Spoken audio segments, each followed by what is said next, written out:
जो आपको मिले हैं वो आपके लिए एक सौभाग्य और अति पावन घड़ी है।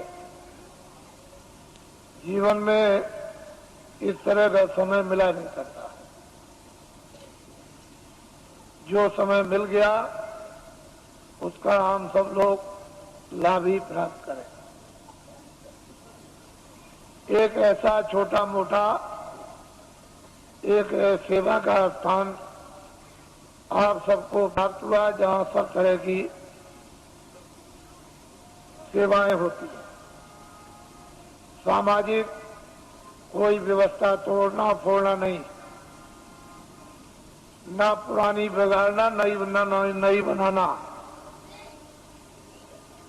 जो जो व्यवस्थाएं प्राचीन काल से ऋषि मुनि महात्माओं ने आपको निर्धारित करके उस पर स्थापित कर दिया, उसी के अनुकूल जो थोड़ी बहुत गंदगी और उसमें व्यवहारिक अज्ञानता आ गई, उसी का शुद्धिकरण करा लीजिए। बस अपनी अपनी जगह पर आ जाओगे। कुछ नया बनेगा नहीं, कुछ पुराना बिगड़ेगा नहीं, और इसमें किसी को कोई परेशानी उठानी नहीं पड़ेगी। नए बनाने में परेशानी, पुराने बिगाड़ने में परेशानी। तो ये मुसीबत कौन मोले? ना आपके पास समय, ना आपके पास शक्ति, न मेरे पास समय, तो मैं ऐसा काम क्यों करूं? वो काम कर दिया जाए जिसमें छुट्टी हो जाए और सब लोग उसी डरे डांटे पर आ जाए। और जो व्यवहारिक जैसे जन्म होता है, परवरिश होती है और अंत में उसकी प्रलय हो जाती है, उसी तरह का अब जन्म तो आपका हो गया और परवरिश हो गई, तो अब आपको क्या करना है ये जानकारी आपको होना चाहिए। क्या क्या दायित्व आपको अपने गृहस्थ आश्रम में प्रवेश होने के बाद पूरे करने हैं, ये जानकारी हो जाए। और इसी आश्रम में जब आप प्रवेश हो जाओगे तो उसी समय काल के अंतर्गत आपको क्या क्या करना अपनी आत्मा के लिए, जिससे शरीर का और अपनी जीवात्मा का दोनों काम हो जाए। ये भी, इसका भी पूरा पालन पोषण और निरोगता और इसी में रहकर के जीवात्मा का जागरण और ज्ञान, साथ ही साथ मौत मरने के पहले मुक्ति और मोक्ष। यदि आपने ये काम गृहस्थ आश्रम में इसी समय के अंतर्गत आपने इसके लिए भी थोड़ा समय बचा दिया। खत्म होने की क्रिया तो सबने की है और सब लोग लोभ लालच में फंस करके और देर को उसको स्वाहा करना चाहते थे, लेकिन प्रभु को इसलिए बचाना अनिवार्य है। युग युग समय समय पर पड़ता है कि कर्म क्षेत्र भूमि है, यहाँ अधिकार कर्म करने का मिला। फिर इन्हीं कर्मों से प्रारब्ध बनेगी, आगे का भोग मिलेगा। भोग जब मिल जाएगा तो उसको भोग लो और उसी भोग के साथ साथ कोई और नया कर्म कर लो तो आगे का मिल जाएगा। और उसी के साथ साथ अगर आपने अपने आप को जगा लिया तो भोग भी भोग लोगे और इससे इसलिए छुटकारा पा जाओगे कि आगे कोई ऐसा कर्म आपके पास नहीं होगा जो दोबारा प्रारब्ध बन जाए तो आप निवृत्त हो जाओगे, कल्याण हो जाएगा। तो ये औषधि जड़ी महात्माओं के पास जब दे देते हैं तो पुण्य को नहीं जमा होने देते और पाप को। इनमें से दोनों आगे जब जमा नहीं होंगे तो आगे की प्रारब्ध नहीं बनेगी। जब प्रारब्ध नहीं बनेगी मनुष्य की 84 की नरकों की, तो फिर आगे तो छुटकारा जीव के लिए है ही, छूट जाएगा। पापी पुण्य की तो बेड़ी है, एक लोहे की बेड़ी और एक सोने की बेड़ी, लेकिन दोनों अगर बांध दिए जाए तो कोई काम नहीं कर सकता। दोनों बेड़ियों से छुटकारा हो जाए तो आत्मा, ये जीवात्मा न जल में न मरे, क्यों ये पीड़ा उठाए, तो इसकी जड़ी महात्माओं के पास है। और आप मनुष्य रूपी मंदिर में दोनों आंखों के पीछे आकर के जीवात्मा को उस समय पर बैठा दिया गया जब यहाँ वेदों में कोई भी विधान नहीं था।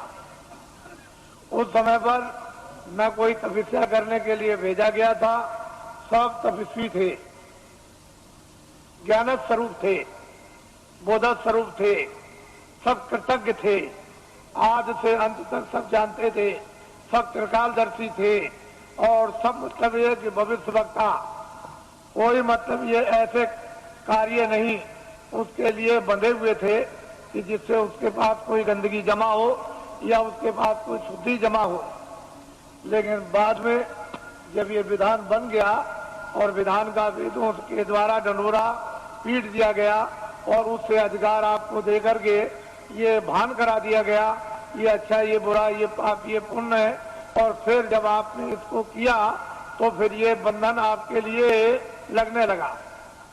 जब जमा हो गया तो फिर इसका बंधन होगा, उसकी प्रारब्ध बनेगी और फिर उसके लिए आपको सजाएं अच्छी और बुरी भोगनी पड़ेगी, अच्छे को अच्छा बुरे को बुरा।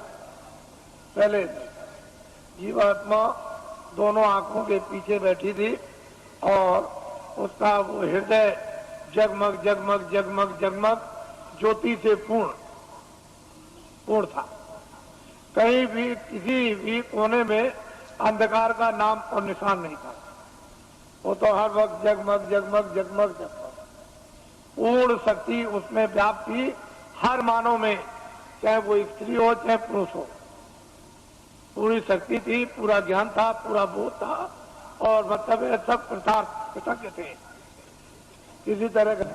तो जब आप मनुष्य रूपी मंदिर में बैठे हो और जीवात्मा का हृदय दोनों आंखों के मध्य भाग में, न इधर कंठ में है, न इधर हृदय में है, न इधर नाभि में है, न इंद्रिय द्वार में है और न गुदा चक्र में है, ये जीव का जीवात्मा का हृदय दोनों आंखों के मध्य भाग में।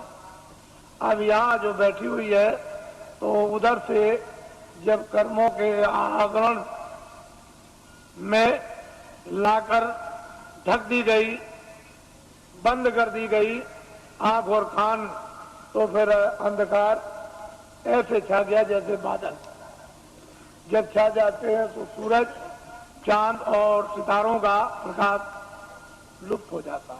उसका मतलब यह है कि सूरज को, चांद को, सितारों ने, बादल को ने नहीं ढका, वो तो बादलों ने आपकी आंख को ढक लिया, इसलिए दिखाई नहीं देता।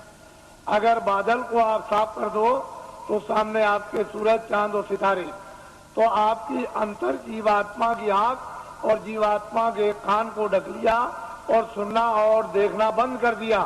अगर वो पर्दा बादलों की तरह से हट जाए तो परमात्मा और परमात्मा की सृष्टि सामने आपके।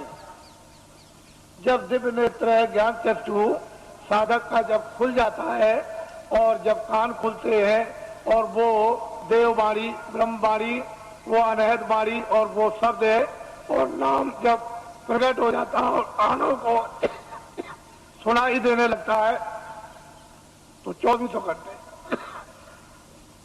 एक क्षण भी बंद नहीं होता। हर वक्त काम करते रहो, लिखते रहो, पढ़ते रहो, खेती करो, दुकान करो, कुछ भी काम करो, देवियां खाना बनाए, घर का काम करे, बच्चों की सेवा, 24 घंटे सुनाई देता। ऐसा रस, एक रस बरसने लगता और 24 घंटे चेतना रहती। सोते में भी बरसता, वहां भी चेतना है और वो तंद्रा अवस्था में सो लेता है। जैसे ऐसा मालूम हुआ कि न मैं सोया न मैं जगा, ऐसी तंद्रा अवस्था में वो लेट करके अपनी नींद को पूरा कर लेता है। बस इतनी थकावट आती है। वैसे तंद्रा में भी चेतना रहती है। तो ये साधक के लिए कलयुग में उस प्रभु ने और महात्माओं ने दया करके सुलभ कर दिया है और ये बताया है कि अब आपको कठिन साधन नहीं करना, कठिन ध्यान नहीं करना है, कठिन योग नहीं करना, कठिन नाम की कमाई नहीं करनी और कठिन प्रभु का स्मरण नहीं करना, सहज करना। और सहज ही से तुम नाम पर सवार हो जाओ। नाम एक रेलगाड़ी, हवाई जहाज है, और वो इतनी तेज रफ्तार से आता और जाता है कि इसकी कोई कल्पना लेखे जोखे में किसी तरह गणित में नहीं कर सकता। इतनी उसकी तेज रफ्तार है, और बिजली का भी, समुद्र की लहरों का भी प्रमाण नहीं दिया सकता, इतनी तेज रफ्तार उसके आने जाने की है।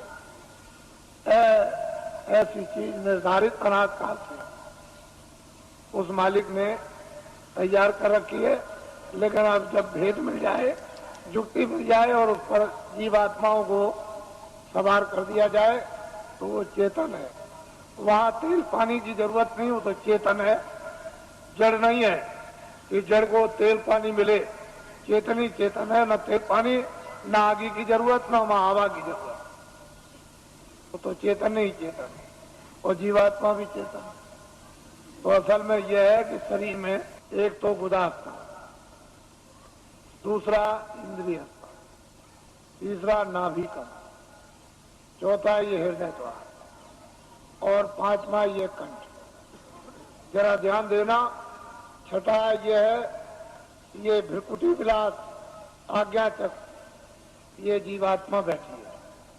गुदा चक्र पर गणेश जी का वास, इंद्रिय द्वार पर ब्रह्मा और सावित्री का वास, नाभि कमल में विष्णु और लक्ष्मी का वास, और हृदय कमल में शिव और पार्वती का वास, और यहाँ कंठ में जो है वो आद्या महाशक्ति का वास, और यहाँ स्वयं दोनों आंखों के मध्यभाग में जीवात्मा बैठी है। लेकिन इन नीचे के कमलों में ऊपर छाया है, उस छाया में छाया है, उसे जीवात्मा के प्रकाश में उस ऊपर की छाया का, यानी कमल के अंदर गणेश जी का दर्शन, ब्रह्मा और सावित्री का, और नाभि कमल में विष्णु और लक्ष्मी का, और हृदय में ब्रह्म शिव और पार्वती का, और कंठ में आद्या महाशक्ति का छाया के रूप में साक्षात्कार होता है। सही रूप नहीं, वो तो उनका रूप तो ऊपर सही है, लेकिन शरीर में कमलों में छाया पड़ी हुई है, और सूरत के जीवात्मा के प्रकाश में वो छाया दिखाई देती है। तो योगियों ने इस छाया का अनुभव कब किया? जब सतयुग, त्रेता और द्वापर, जब शरीर में ताकत थी, अनुकूल साधन थे, गृहस्थ आश्रम परिवार अनुकूल था, खान पान पर पूरा नियंत्रण था, इंद्रियां उस समय पर दमन में थी, तब ये सब चीजें आपके लिए थी। लेकिन ये कलयुग में सब वर्जित कर दिया गया। ना गुदा चक्र का साधन, ना इंद्रिय द्वार का साधन, ना नाभि कमल का साधन, और ना मतलब हृदय का साधन, ना वो कंठ का। अब जीवात्मा जहाँ बैठी है, नीचे के साधन सब छोड़ दीजिए और यहीं से ऊपर चल देना। अब ऊपर मंजिल 5 और नीचे मंजिल 5, जहाँ जीवात्मा बैठी है दोनों आंखों के मध्यभाग में, ये तो जीवात्मा का शरीर में हृदय है, तो नीचे 5 स्थान और ऊपर 5 स्थान। अब बेचारी नीचे फंसी हुई थी, इसको महात्मा प्रकाश को कमल से समेट कर ले आए और यहाँ इसका केंद्रित कर दिया, यानी सिमटाव करके यहाँ खड़ा कर दिया। अब इसको आगे ले चलना, तो सहदल कमल, और इसके बाद में ये ईश्वर का धाम, और फिर ऊपर में दूसरा स्थान ब्रह्मधाम, तीसरा स्थान पार ब्रह्म धाम, और चौथा स्थान महाकाल, और 5वां स्थान जो है वो सत्य। सूरत इस तरह से ऊपर से उतार कर और नीचे ला करके डाल दी गई, दोनों को आंखों के पीछे बैठाकर, और नीचे उतार दी गई जड़ता में। अब इसको होती नहीं, कब इसकी चेतनता बरामद होगी? ये बिना महापुरुषों के कोई काम ये कर ही नहीं सकता। और आपके कितने जीवन ऐसे चले बर्बाद हो गए। इसलिए आपको किसी को ऊपर का राज न, ऊपर क्या होगा? जहाँ जीवात्मा बैठी है वहां को मध्य भाग में ऊपर किस्ती में वो दिव्य दृष्टि, उसमें क्या हो रहा है आपको कुछ पता नहीं। लेकिन जब साधक जब प्यास लगती है, भूख लगती है, इच्छा जागती है, तब होती है, रोता भी है और जीता है, प्रार्थना भी करता है। जब वेद मिल जाता है तो स्मरण भी करता और ध्यान भी करता है, तो उसमें तड़पता है और संसार से जीतता है, अपने काम से जीतता है।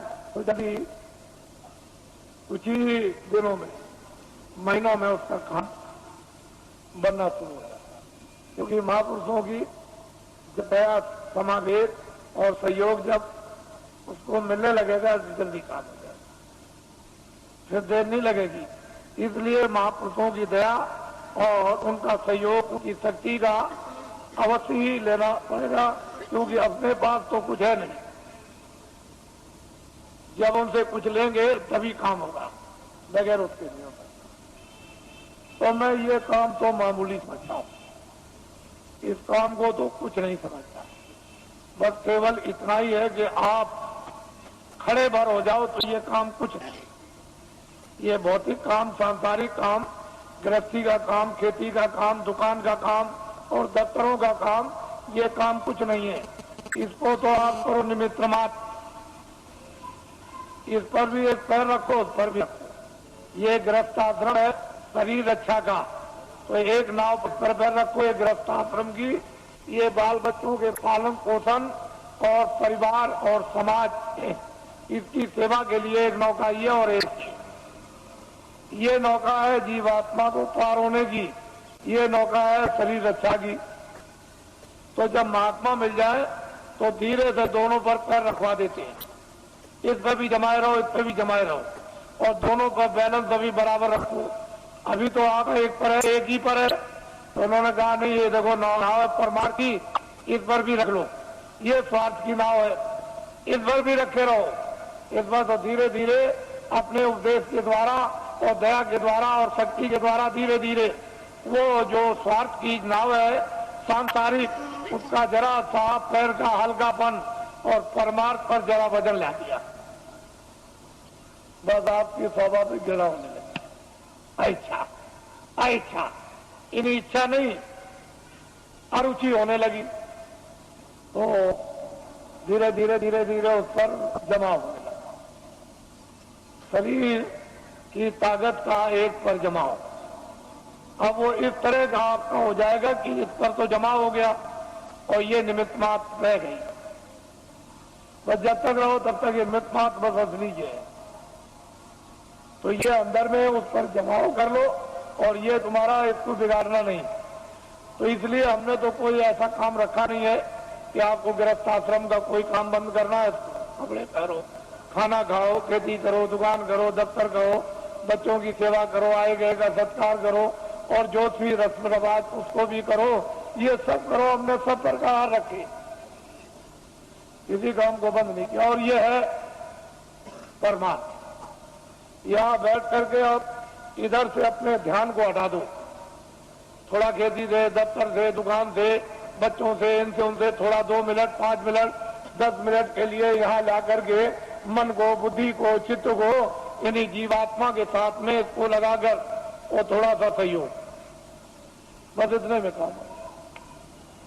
कुछ नहीं बिगड़ेगा, संसार बिल्कुल नहीं बिगड़ेगा और परमात्मा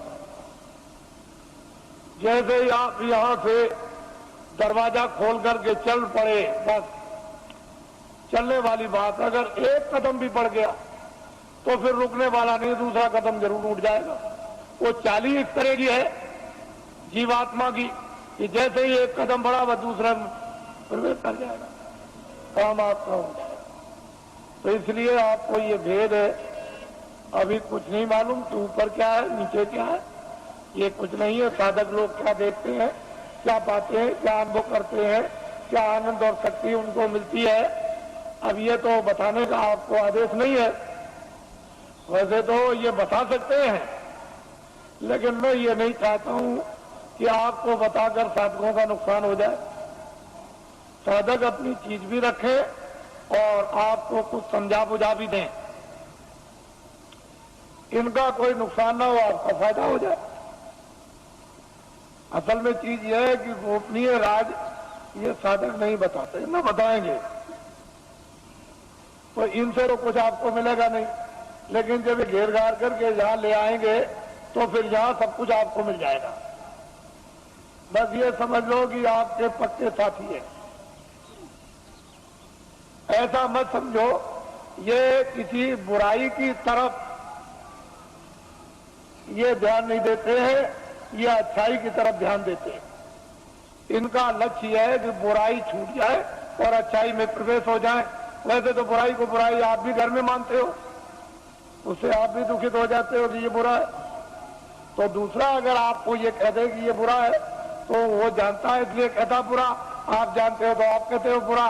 तो बुराई है और अच्छाई अच्छाई है। इसलिए बुराई की तरफ ध्यान नहीं देते, ये तो चाहते हैं कि बुराई हट जाएगी, अच्छाई आएगी, ये लक्ष्य है। तो ये पक्के आपके साथी यानी दोस्त सहयोगी, इनको अपना समझना चाहिए और असली जगह पर पहुंचा दे। इससे बड़ा परोपकारी कौन हो सकता है। तो ये सब चीजें सामाजिक लेकर के चली जा रही है, इनसे अलग थलग आपको नहीं किया जा रहा।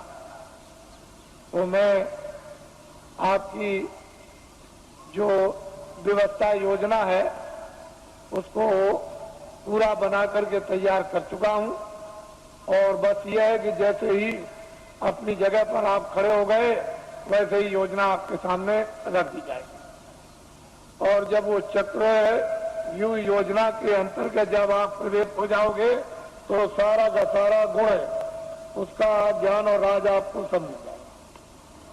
फिर उसके लिए कोई किसी को परेशानी नहीं होगी। अब यह है कि न जानने के कारण तो सारा संसारी शून्य, गृहस्थाश्रम बेकार है, काम बेकार है। और जान लिया तो गृहस्थाश्रम अपनी जगह, काम भी अपनी जगह हो जाएगा। तो हमने जो आपको बताया, क्योंकि आप तो अभी आदेश दूंगा आपको अभी कि आपको मतलब ये जाना है, तो भूमि जोतक खेतिहर काश्तकारों का तो देश में अभियान चल रहा, साथ ही साथ कर्मचारी अधिकारियों का कार्यक्रम चल रहा, साथ ही साथ में सेठ साहूकार दुकानदार उद्योगपतियों का भी कार्यक्रम इसी के साथ साथ चल रहा और साथ ही साथ यानी छात्रों का भी कार्यक्रम चल रहा। मैं तो ये समझता हूं कि इसमें सब आ जाएंगे। छात्रों में सबके छात्र आ गए, दुकानदारों में सब जातियों के दुकानदार और सेठ साहूकार उद्योगपति आ गए और कर्मचारियों में सब दफ्तरों के यानी कर्मचारी सभी जातियों के आ गए और भूमि जोतक खेतिहर काश्तकारों में सब कौमों के भूमि जोतक और खेतिहर काश्तकार आ गए। तो चारी जातियों का बंटवारा कर लीजिए। थोड़ा ध्यान ले जाता हूँ कि जरा इनके बारे में भी सोचा जाए। तो मैं सोचता हूँ कि कितना इनको वेतन मिलता होगा, तो इतना वेतन मिलता होगा इनको, इसमें कितना कट जाता है वो भी मैं जानता हूँ कि इनकम टैक्स कितना कटता है और फिर इनका बीमा और ये वो योजनाओं में कितना चला जाता होगा, तो इनके हाथ में कितना बचता है वो मुझे सब मालूम, उससे पूरा नहीं होता, बिल्कुल पूरा नहीं होता। जजों का सुप्रीम कोर्ट के पूरा नहीं, हाई कोर्ट के पूरा नहीं, डिस्ट्रिक्टों का पूरा नहीं, डीएम का पूरा नहीं, एसपी का पूरा नहीं और इनका पूरा नहीं और उनका पूरा नहीं, तो छोटे कर्मचारियों का उनका तो बिल्कुल ही पूरा नहीं। क्योंकि महंगाई तो सब पर समान है और टैक्स भी सब पर समान है। तो असली बात यह है कि जो सरकार, जो राजा अपने मजदूरों पर टैक्स लगा दे व्यवसाय पर, वो सबसे गिरा हुआ राजा, उससे गिरा हुआ कोई नहीं हो सकता। उसका ज्ञान खो गया, उसकी कला कौशल खो गई और उसकी योजना खत्म हो गई। जो राजा अपने मजदूरों पर व्यवसाय कर लगा दे, अरे कर्मचारी अधिकारी जो बेचारे काम करते हैं, ये कौन है? मजदूर 15 दिन 14 दिन की छुट्टी ले लें और छुट्टी साल की खत्म हो जाए, डॉक्टरी भी बीमारी की छुट्टी खत्म हो जाए, तो जब ये छुट्टी लेते हैं तो इनकी मजदूरी कट जाती है, यानी पे कट जाती है। तो ये सब लोग मजदूरी के लेके जोखिम में आते हैं। व्यवसाय का मतलब यह है कि 10 रुपए घाटा और 1 लाख रुपए मुनाफा, ये है व्यवसाय, ये है मजदूरी। व्यवसाय अलग है और मजदूरी अलग है। तो ये कहकर के अगर लगा दिया जाए कर्मचारी अधिकारियों पर कि ये है व्यवसाय कर, तो ये मर जाएगी।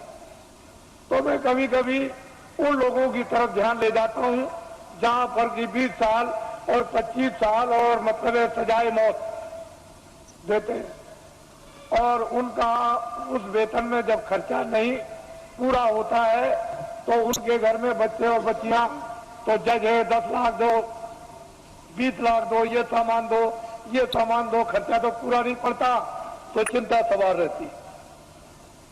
और जब इसको घर की चिंता सवार बच्चे बच्ची की होगी तो न्यायालय में बैठ करके यानी मतलब ये स्वच्छ है यानी निर्कल बुद्धि से कैसे न्याय कर सकेंगे, क्योंकि वो परेशानी चिंता में गिरे हुए। तो मैं कभी कभी ये बात सोचा करता हूं कि जब उनका रिटायरमेंट आ जाता है और वो रिटायर हो जाते हैं और उस वेतन जो उनको पेंशन मिलेगी उसमें पूरा नहीं पड़ता, तो फिर ये क्या करते हैं किसी फैक्ट्री में, अगर जगह नहीं किसी फैक्ट्री में मिली और किसी जगह सेठ साहूकार के यहाँ नहीं मिली तो फिर न्यायालय में आते हैं और वकील की हैसियत से फिर काम करना शुरू कर देते हैं, तो कटघरे में खड़े होते हैं। और फिर इस तरह से वही जज जो हाई कोर्ट के थे या सुप्रीम कोर्ट के थे खड़े होकर कटघरे में मौकिल की तरफ से फिर सलाम करते हैं। तो ये राष्ट्र के संविधान का प्रजातंत्र में पूर्ण रूप से अपमान, पूर्ण रूप से अपमान। इस पर आज तक कभी किसी ने विचार नहीं किया। ये भारतीय प्रजातंत्र का पूर्ण रूप से अपमान। ऐसे बड़े बड़े पदों की आपको मतलब यह है कि पूरी देखभाल रखना चाहिए कि ऐसे बड़े बड़े पद हैं और फिर आकर के वही व्यक्ति निम्न श्रेणी पर आकर के कटघरे में गिर जाए और फिर सलाम करें, ये भारत के लिए शोभा नहीं। तो मेरे पास इसकी भी योजना है, इसको आप ध्यान में रखिए और ये कभी न कभी लागू हो जाएगी। पूरी योजना है, कभी लागू हो जाएगी। मैं इतना ही विश्वास आपको दिलाना चाहता हूं कि कर्मचारी अधिकारियों का काम हो जाएगा, मासिक वेतन इनका पूरा सुविधाएं को मिलेगी, टैक्स महंगाई कम हो जाएंगे और पूरी सुविधा मासिक वेतन बचेगा, छात्रों को काम नौकरी बिना ढूंढे हुए मिलेगी और घूम जोतकों का सारा 40 सालों का सरकारी कर्जा में ब्याज के माफ हो जाएगा और सेठ साहूकारों का काला धन सब का सब 100 वर्षों के लिए सफेद करवा दिया जाएगा। कोई जुल्म और कोई टैक्स नहीं लगेगा, एक नए पैसे का, और सब लाइसेंस खत्म करवा दिए जाएंगे। आपको ये धन कहां से आएगा? मैं इतना ही आपको बताऊंगा कि भारत में धन की कोई कमी नहीं रहेगी। और आपको क्या चाहिए? धन की कोई कमी नहीं। आप लोग बाइज्जत बदस्तूर सम्मान के साथ खेती करो, दुकान करो, दफ्तर का काम करो, क्यों ये सब झंझट में फंसते हो? धन की कोई कमी नहीं रहेगी। लेकिन वर्तमान में अंधेरा है, उजाला नहीं। ये सब चीजें जो ये सूक्ष्म संकेत में आपको दी जा रही, इसके साथ बहुत गहरा मसाला है, या गहरा भंडार का हो या गहरा ज्ञान का हो, कोई ऐसी चीज है जो वास्तव में। और समय आने पर सब इस पर आकर के सब के सब एकदम खड़े हो जाएंगे, अपने काम में लगे रहो। देखो ईश्वर का चमत्कार, अरे खुदा की खुदाइयत का करिश्मा, जरा देखो, उसका इंतजार तो करना ही पड़ेगा। अब थोड़ा बहुत इंतजार नहीं करोगे तो आपको जश और नाम और कीर्ति तो आपको कैसे मिलेगी? फिर उसमें आधार कैसे बनोगे? तो इंतजार तो थोड़ा करना ही। परिवर्तन का जब इतिहास बनता है तो इंतजार के साथ इतिहास बनता है। वैसे तो रावण मार दिया जाता, मरवा दिया जाता, महाभारत कहीं भी किसी कोने में बैठ के करवा दिया जाता, लेकिन मतलब है कि इंतजारी के साथ इतिहास नहीं बनता। इतिहास तब बनता है इंतजारी के साथ, काम के साथ। काम जो है वो इंतजारी है और कोई मालूम नहीं। तो मैं नामदान दूंगा अब आपको।